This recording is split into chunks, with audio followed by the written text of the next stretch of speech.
पिता और पुत्र और पवित्र आत्मा के नाम पर आमीन। जय यीशु। अपने घर का नाम किब्रोत हत्वा न पढ़ने दे। आप लोग सोचते होंगे एक किब्रोत हत्वा क्या होता है।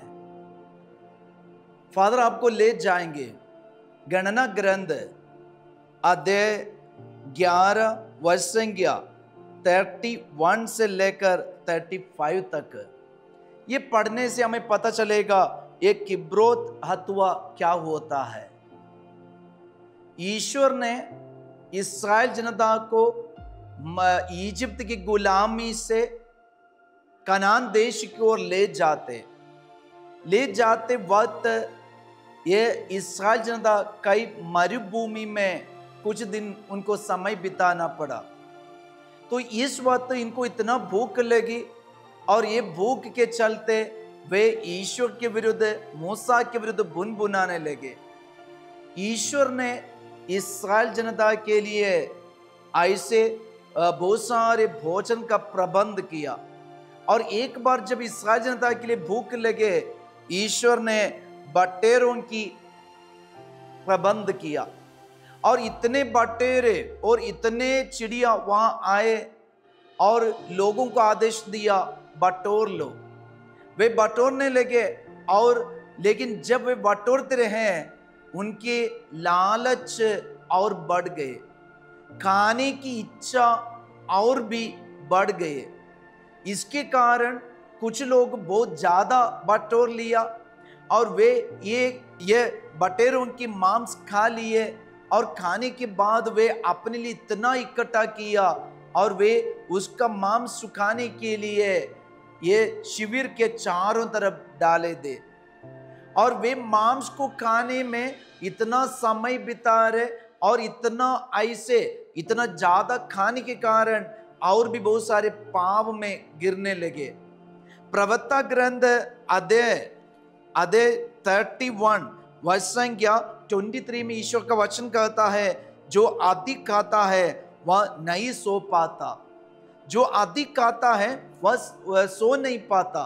तो आज इस्राएल जनता अधिक खाने लगी, इतना मांस खाए, लालच के चलते वे खाते रहे और आज उनको नींद नहीं मिल रही और वे रात में नहीं सोते तो कई पाप में गिरने लगे, कुछ लोग बुनबुनाने लगे। तो ये सब देकर ये मांस के प्रति इतना इच्छा देकर ईश्वर के मन में उसके प्रति एक गुस्सा आया और ईश्वर का क्रोध उन पर फटक उठे और इसका परिणाम क्या हुआ वचन में हम पढ़ते हैं तब लोग उस दिन और रात तथा दूसरे दिन भी जाकर बटेरे पकड़ने लगे। वे खाने में इतना ये बटेर के मांस खाने में इतना समय बिताया, उसी को पकड़ने में, उसी की तैयारी करने में, अभी प्रार्थना करने के लिए समय नहीं और ईश्वर के लिए अपने को समय देने के लिए और ये अपने को समर्पण करने के लिए समय नहीं है। लेकिन इसको पकड़ना खाना, पकड़ना खाना, पकड़ना, ये काम हो गया इसका। और लोगों के मन में अभी क्या हुआ, इतना ज्यादा मांस खाते रहे। कुछ दिन के बाद क्या हुआ, कुछ लोग उल्टी करने लगे, कुछ लोग वमन करने लगे और ये मांस खाते खाते कुछ लोगों को ऐसे बीमारी पकड़ लिया और बहुत सारे लोग उल्टी करते करते मर गए और लोगों ने इसको ऐसी जगह में दफना दिया और उस जगह का नाम है किब्रोत हत्वा। तो लोगों ने ये लालची लोगों को इतना मांस खाने के कारण वे सो नहीं पाते थे, उल्टी करने लगे, वमन करने लगे, उनकी मृत्यु हो गई। ऐसे लोगों को दफनाया, जगह का नाम है किब्रोत हत्वा।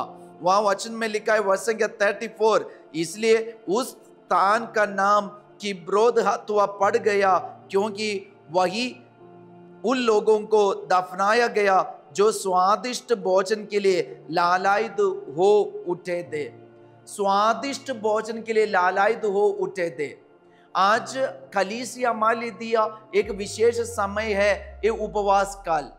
अगर इस समय में हम कुछ स्वादिष्ट भोजन के लिए हम छोड़ने के लिए तैयार नहीं होते, प्रियजनों, ये हमारे लिए मृत्यु का एक कारण बन जाते। कुछ लोगों के लिए ये खाने पीने का और ये मांस खाने का पीछे पड़ गया है, उसी को किसी भी हालत में बटोरना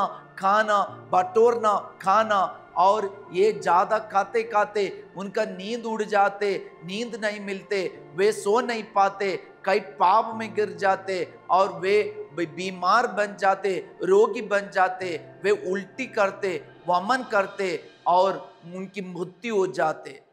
अगर हमारी हालत ऐसा हो गई है तो लोग हमारे लिए, हमारे घर के लिए ऐसे एक नाम डालेगा कि ब्रोत हत्वा। तो प्रियजनों, आज उपवास काल, ये 40 काल ईश्वर हमें क्यों दिया है, कलीसिया हमारे लिए क्यों प्रबंध किया है? एक ही कारण है कि हम ये स्वादिष्ट भोजन का लालायित ना बने, बल्कि उसको छोड़कर यीशु के साथ रहने के लिए समय बिताए। हमारे लिए ये संभव है, हम कर सकते हैं। हम प्रार्थना करेंगे, प्रभु यीशु, मेरा घर का नाम किब्रोत हत्वा न पड़े, बल्कि यीशु आपके लिए, आपकी इच्छा ढूंढने वाले घर बन जाए। हमें आशीष दीजिए, जो छोड़ने का है उसे छोड़ पाए, जो त्यागने का है उसे त्याग पाए। प्रभु, आप सब कुछ का प्रबंध करने वाले ईश्वर हैं, हम धन्यवाद देते हैं। प्रभु, आप लोगों के साथ हो। सर्वशक्तिमान ईश्वर पिता और पुत्र और पवित्र आत्मा आप लोगों को आशीर्वाद प्रदान करे। आमीन। सबको जय यीशु।